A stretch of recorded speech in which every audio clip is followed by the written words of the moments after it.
ಇತಿಹಾಸವನ್ನು ಅರಿಯದವನು ಇತಿಹಾಸವನ್ನು ಸೃಷ್ಟಿಸಲಾರ. ಯಾಕೆ ನಮಗೆ ಬೇಕಪ್ಪ ಇತಿಹಾಸ ಅಂತಂದರೆ, ಇವತ್ತಿನ ಕಾಲಘಟ್ಟದಲ್ಲಿ ಇವತ್ತೇನು ನಾವು 2020ರಲ್ಲಿ ಈ ದೇಶದಲ್ಲಿ ನೀವು ಎಂತೆಂಥ ಬೆಳವಣಿಗೆಗಳು ನಡೀತಾ ಇದೆ ಅಂತ ದಿನ ನೋಡ್ತಾ ಇದ್ದೀರಾ. ಇಂಥ ಕಾಲಘಟ್ಟದಲ್ಲಿ ನಾವು ನಮ್ಮತನ ಕಾಪಾಡ್ಕೋಬೇಕಾಗಿದ್ದು ಎಷ್ಟು ಅವಶ್ಯಕತೆ ಇದೆ ಅಂತಂದರೆ, ನಾವು ನಮ್ಮತನ ಕಾಪಾಡ್ಕೋಬೇಕಾದ್ರೆ ನಮ್ಮ ಇತಿಹಾಸ ನಮಗೆ ಭಾಳ ಸಪೋರ್ಟ್ ಮಾಡ್ತದೆ. ಇವತ್ತು ನಾವೆಲ್ಲ ಒಂದೇ, ಬೆಳಗ್ಗೆ ಎದ್ದು ಎಲ್ಲರೂ ನಾವು SLNಗೆ ಇಡ್ಲಿ ತಿನ್ನೋಕೆ ಹೋಗ್ತೀವಿ, ಸಾಯಂಕಾಲ ಎಲ್ಲರೂ ಮೆಕ್ಡೊನಾಲ್ಡ್ಸ್ ಪಿಜ್ಜಾ ತಿಂದ್ಬಿಡ್ತೀವಿ. ದೇಶದ ಎಲ್ಲ ಜನನೂ ಅದೇ ಥರ ಇರ್ತೀವಿ. ಆದರೆ ನಮ್ಮ ಇತಿಹಾಸದಲ್ಲಿ ನಾವೇನೋ ಬೇರೆ ಮಾಡ್ತಾಯಿದ್ವಿ. ನಮ್ಮೂರು, ನಮ್ಮ ಕೇರಿ, ನಮ್ಮವರು, ನಾವು ಬೇರೆ ಬೇರೆ ಥರ ಇದ್ವಿ. ಸೊ ಅದನ್ನು ನಾವು ತಿಳ್ಕೊಬೇಕಾಗೋದು ಭಾಳ ಮುಖ್ಯ ಇದೆ. ಇಲ್ಲ ಅಂದರೆ ನಾವು ಈ ಕಾಲಘಟ್ಟದಲ್ಲಿ ಮುಂದಕ್ಕೆ ಹೋಗ್ತಾ ನಾವು ನಮ್ಮತನನ ಕಳ್ಕೊಂಬಿಡ್ತೀವಿ. ಆ ನಮ್ಮತನ ನಾವು ಕಳ್ಕೊಬಾರ್ದು ಅಂತಂದರೆ ಆ ಎಚ್ಚರಿಕೆ ಇರಬೇಕು. ನಾವು ಹೋಗ್ಬೋದು, ಅಲ್ಲಿ ಹೋಗ್ಬೋದು, ಇಲ್ಲಿ ಹೋಗ್ಬೋದು, ಎಲ್ಲರ ಜೊತೆ ಬೆರೆಯೋದು ಬೇರೆ ಪ್ರಶ್ನೆ. ಆದರೆ ನಮ್ಮೊಳಗಿನ ನಮ್ಮತನ ಭಾಳ ಜಾಗೃತವಾಗಿರಬೇಕು. ಅದಕ್ಕೆ ಆ ಇತಿಹಾಸ ಭಾಳ ಮುಖ್ಯ.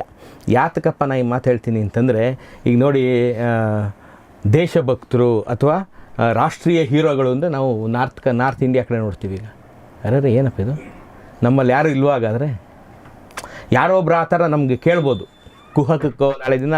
ಯಾಕೆಂದರೆ ಇದನ್ನೆಲ್ಲ ನಾನು ಈ ಕಾರ್ಪೊರೇಟ್ ಸಂಸ್ಥೆಗಳಲ್ಲಿ ಇದ್ದು ನಾನು ಅನುಭವಿಸಿದಂಥದ್ದು. ಕುಹಕಕ್ಕೆ ಕೇಳ್ತಾ ಇರ್ತಾರೆ, ನಾವು ಯಾರನ್ನೋ ವಿಚಾರ ಮಾಡ್ಬೇಕಾದ್ರೆ ಯಾರನ್ನೋ ನಾರ್ತ್ ಇಂಡಿಯಾ ಹೀರೋಗಳನ್ನ ನಾವು ಅವ್ರ ಹೀರೋಗಳು, ಅವ್ರು ಇಂಥವರು ಇವ್ರನ್ನ ಅರಬ್ರನ್ನ ತಡೆದರು, ಅರಬ್ರ ಜೊತೆ ಭಾಳ ಯುದ್ಧ ಮಾಡಿದ್ರು, ಮಹಾರಾಣಾ ಪ್ರತಾಪು, ಇನ್ನೊಬ್ಬ ಮತ್ತೊಬ್ಬ, ಬೇಕಾದಷ್ಟು ಅಲ್ಲಿಂದ ಶಿವಾಜಿವರೆಗೂ ನಮಗೆ ಬೇಕಾದಷ್ಟು ಹೀರೋಗಳು ಸಿಗ್ತಾರೆ. ಅವ್ರ ಮೇಲೆ ಸಿನಿಮಾಗಳಾಗಿದೆ, ಅವ್ರ ಮೇಲೆ ಎಲ್ಲ ಆಗಿದೆ. ನಮ್ಮವ್ರು ಯಾರು ಇಲ್ವ? ಹಾಗಾದರೆ ಇದ್ದಾರೆ.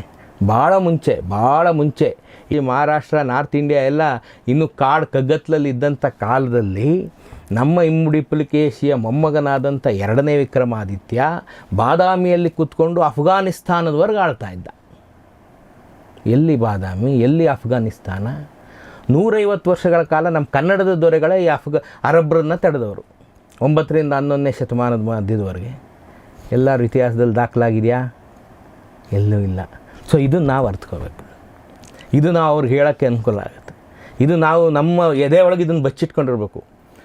ಇಡೀ ಭಾರತವನ್ನೆಲ್ಲ ಬಗ್ಗುಬಡಿತೀನಿ ಅಂತ ಹೇಳಿ ನಾನು ಇಡೀ ಭರತಖಂಡದ ಪತೇಶ್ವರ, ನಾನು ಭರತಖಂಡಕ್ಕೆ ಚಕ್ರವರ್ತಿ ಅಂತ ಮೆರೀತಾ ಇದ್ದಂಥ ಹರ್ಷವರ್ಧನನ್ನು ಇದೇ ಮಧ್ಯಪ್ರದೇಶದಲ್ಲಿ ಅವನನ್ನು ನರ್ಮದಾ ನದಿ ತೀರದಲ್ಲಿ ಅಡ್ಡಗಟ್ಟಿ 21 ದಿನಗಳ ಕಾಲ ಘೋರವಾದ ಯುದ್ಧವನ್ನು ಮಾಡಿ ಹರ್ಷವರ್ಧನನ್ನು ಸೋಲಿಸಿ, ಹರ್ಷವರ್ಧನ ಸೋಲೊಪ್ಕೊಂಡು ಇನ್ನು ಕೆಳಗಡೆ ಬರಲ್ಲಪ್ಪ ದಕ್ಷಿಣದವ್ರು, ನೀವು ಭಾಳ ಸ್ಟ್ರಾಂಗ್ ಆಗಿದ್ದೀರ ಅಂತ ಕೈ ಮುಗಿದು ದಕ್ಷಿಣಾಪತೇಶ್ವರ ಅಂತ ಬಿರುದು ತಕ್ಕೊಂಡವನು ಇದೇ ಇಮ್ಮಡಿ ಪುಲಿಕೇಶಿ. ಇಲ್ಲ ನಮ್ಮ ಹತ್ರ ದಾಖಲೆ ಇಲ್ಲ, ಅಥವಾ ನಾವು ಅದನ್ನು ನೆಗ್ಲೆಕ್ಟ್ ಮಾಡಿಬಿಟ್ಟಿದ್ದೀವಿ. ನಮ್ಮದು ಏನು ಇಡೀ ಏಷ್ಯಾ ಖಂಡವನ್ನು ಆಳ್ತಿದ್ದವನು ರಾಜರಾಜ ಚೋಳ. ನಾನು ಬರೀ ನಮ್ಮವ್ರದ್ದು ಹೇಳ್ತೀನಿ ಅಂದ್ಕೊಂಡು, ಇಡೀ ಏಷ್ಯಾ ಖಂಡ ನಮ್ಮ ರಾಜರಾಜ ಚೋಳ, 1ನೇ ರಾಜರಾಜ ಚೋಳನ ಅಡಿಯಲ್ಲಿತ್ತು.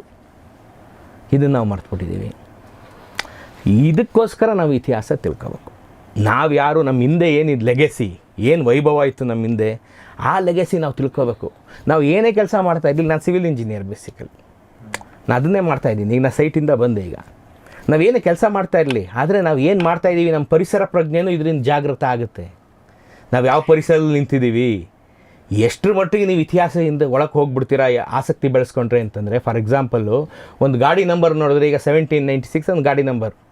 ನೀವು 1796ಅಲ್ಲಿ ಏನಾಯಿತು ಇಲ್ಲಿ ನೀವು ಯೋಚನೆ ಮಾಡ್ತಾ ಇರ್ತೀವಿ. 1796ಅಲ್ಲಿ ಏನಾಗ್ತಿತ್ತು ಈ ಪ್ರದೇಶದಲ್ಲಿ, ಏನಿತ್ತು ಈ ಪ್ರದೇಶ? ನಾಳೆ ದಿನ ನೀವು ಎಲ್ಲೋ ಕೆಲಸಕ್ಕೆ ಹೋಗ್ತೀರಾ, ನಮ್ಮ ಚೀಫ್ ಇಂಜಿನಿಯರ್ ಒಬ್ಬರು ಇದ್ದರು, ಬಂದು ಚೀಫ್ ಇಂಜಿನಿಯರು, ನಾವು ಹೆಗ್ಗಡದೇವನ ಕೋಟೆ ಕಗ್ಗತ್ತಲ ಕಾಡಲ್ಲಿ ಕೆಲಸ ಮಾಡೋವಂಥ ಕಾಲಕ್ಕೆ, ಬಿಲ್ಡಿಂಗ್ ಕಟ್ಟೋ ಕಾಲಕ್ಕೆ ಬಂದು ಕೇಳೋರು. ಬಂದು ನಾವೆಲ್ಲ ಅವ್ರು ಬರೋಕ್ಕೆ ಮುಂಚೆ ಬಿಲ್ಡಿಂಗೆಲ್ಲ ಶಿಸ್ತಾಗಿ ಇಟ್ಕೊಂಡು, ನೀಟಾಗಿ ಇಟ್ಕೊಂಡು, ಅದು ಬೇಕಾದಂಥ ಡಾಕ್ಯುಮೆಂಟ್ಗಳೆಲ್ಲ ತಯಾರು ಮಾಡಿ ಇಟ್ಕೊಂಡು ಇದ್ದಂಥ ಕಾಲಕ್ಕೆ ಬಂದು ಕೇಳೋರು, ಈ ಊರಿನ ಜನಸಂಖ್ಯೆ ಎಷ್ಟು ನಮ್ಗೆ ಗೊತ್ತಿಲ್ಲ, ಈ ಊರಿನ ವಾರ್ಷಿಕ ಮಳೆಯ ಪ್ರಮಾಣ ಎಷ್ಟು ನಮ್ಗೆ ಗೊತ್ತಿಲ್ಲ, ಈ ಊರಿನ ಇತಿಹಾಸ ಏನು ನಮ್ಗೆ ಗೊತ್ತಿಲ್ಲ. ಮತ್ತು ಇಷ್ಟು ದೂರ ಬಂದು ನೀವು ಬಿಲ್ಡಿಂಗ್ ಕಟ್ತಾ ಇದೆಯಾ, ಏನು ಪ್ರಯೋಜನ?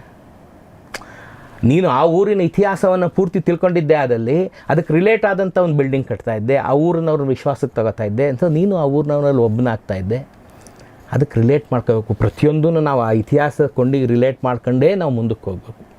ಇಲ್ಲದೇ ಇದ್ದರೆ ನಾವಾಗಿರಲ್ಲ. ನಮಗೂ ಬೇರೆಯವ್ರಿಗೂ ನಾರ್ತ್ ಇಂಡಿಯಾದಿಂದ ಬಂದಿಲ್ಲಿ ನಾವು ಮೆಟ್ರೋ ಮಾಡ್ತಿರೋವನಿಗೂ ನಮಗೂ ಏನು ವ್ಯತ್ಯಾಸ ಆಗುತ್ತೆ?